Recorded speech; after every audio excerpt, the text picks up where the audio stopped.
People make time for everything and everyone else in their life, but they never make time for themselves. If you go up to someone who you know and say, like, would you like to catch up for coffee? Let's do coffee. They're like, oh, I can't this week, but I can next week. How about Thursday, 7 p.m.? Perfect. I'll see you at this place. When was the last time someone is willing to take time out of their life to spend time with themselves? So if I wanted to get to know you, and we've had one dinner and we had a great conversation, we're spending time here.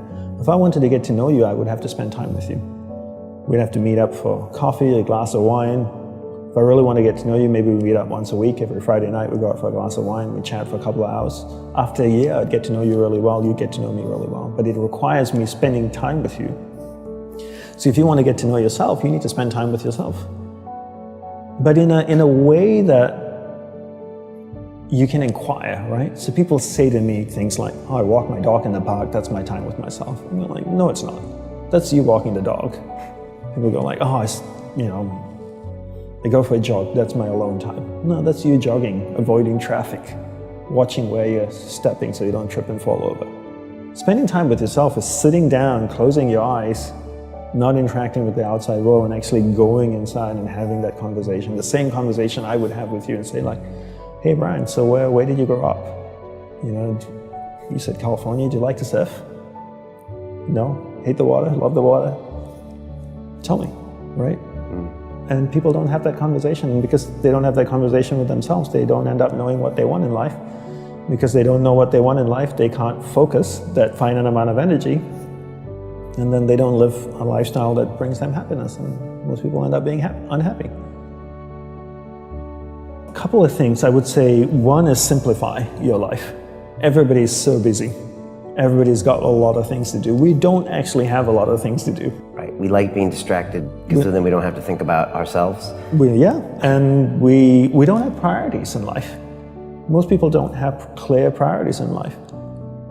You know, for me, my goal is to simplify my life, simplify the number of people in my life, and simplify the number of things in my life. We only have a finite amount of energy each day, right? But every year, we have more people in our lives. Is that a fair statement? More Facebook friends, you have more people you're connected with, but your energy stays the same. So that's not a proportionate growth. If your energy is increasing every year proportionately with the number of things and people in your life, then we don't have to talk about this. But your energy level is the same. But the amount of people and things in your life are growing almost exponentially. So whereas that doesn't work.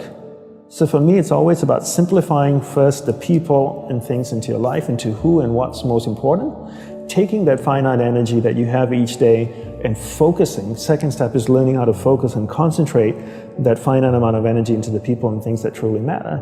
Now you start to create a lifestyle that you actually love because you're invested into people and things that matter, and the byproduct of that is happiness.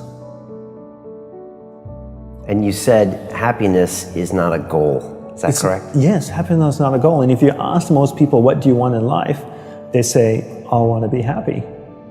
Right? Would that be a fair statement? I mean, literally, it's in the U.S. Constitution, I think, the pursuit of happiness. The pursuit of happiness. Right. I always say you should never pursue happiness. Don't pursue happiness. Pursue a lifestyle where the byproduct of that lifestyle is happiness. So happiness comes as a byproduct. I spend time with the people that I love. What is my byproduct? I'm happy. I spend time with people I don't like. I'm not happy. So don't pursue happiness. Pursue a lifestyle that gives happiness. But in order to pursue that lifestyle, you need to be clear what you want in life. What's your purpose in life? And people don't know this because they don't spend any time with themselves. People think that the more you meditate, the better it is. So 20 minutes of meditation is not as great as 3 hours of meditation. And it's actually not how we work. For us, we believed in quality as opposed to quantity. We spent the whole day preparing to meditate. What comes before meditation? Concentration. Concentration comes before meditation. So you need to learn how to concentrate in order to meditate. And we believe that you can't meditate if you can't concentrate. So we spend the whole day focusing on concentration. So when I spoke with someone in the monastery, I spoke with another monk, I gave them my undivided attention. When I worked on my laptop, I focused on working on my laptop. When I swept the sidewalk, I focused on sweeping the sidewalk. So throughout the day, I'm practicing concentration. Now when I go to sit down to meditate, I'm really focused, and I can have a dynamic meditation session. And I always use the simple analogy of, take Usain Bolt, for example, the sprinter, right? I don't know much about him except he won 3 gold medals, fastest man on earth from Jamaica. I can make an assumption, and tell me if I'm wrong, that his whole day is structured.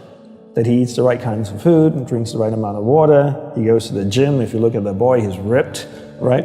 Probably works out, runs every day, I'm sure, sprints, does all kinds of things. But his whole day is preparing him for 9.57 seconds or whatever it is his world record is, not the other way around. And people come up to me all the time, Brian, and they say, Dhanapani, I'm so stressed out, I've got so much happening in my life. Do you think if I meditate for 5 minutes in the morning, it'll help my whole day?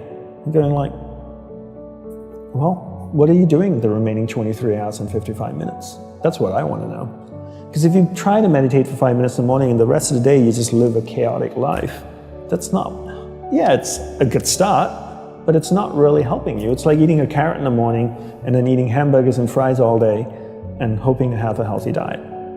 You have to understand that your whole day, your lifestyle is what's going to support your meditation practice at the start, and then your meditation practice grows, and then it turns around and supports your lifestyle.